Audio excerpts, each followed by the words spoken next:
क्या कोई पत्नी अपने पति का केवल सांवला रंग होने के कारण उसका मर्डर कर सकती है, या कहानी कुछ और है।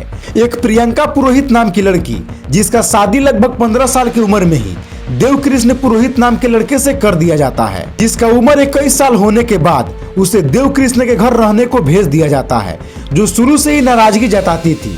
लेकिन एक दिन उसने बोल ही दिया कि तुम काले हो, तुम मुझे डिजर्व नहीं करते, मुझे कोई अच्छा सा लड़का डिजर्व करता है। लेकिन 7 अप्रैल 2026 को देवकृष्ण पुरोहित खाना खाने के बाद अपने रूम में सोने जाता है, जिसके महज कुछ ही समय बाद देवकृष्ण पुरोहित की धारदार हथियार से हत्या कर दी जाती है।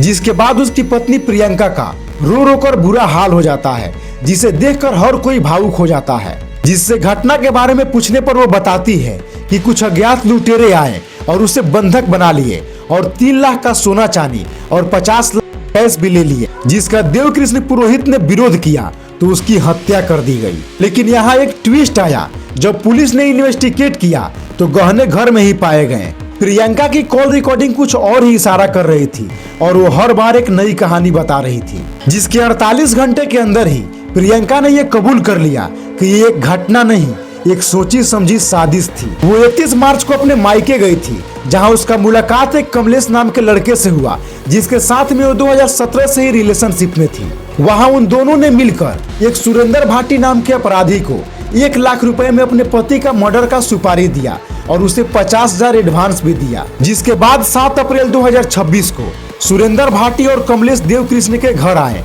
जहां प्रियंका ने दरवाजा खुला रखा और सुरेंद्र भाटी उसके घर में जाकर देवकृष्ण पुरोहित की हत्या कर दिया। वहां मौके पर कमलेश भी मौजूद था।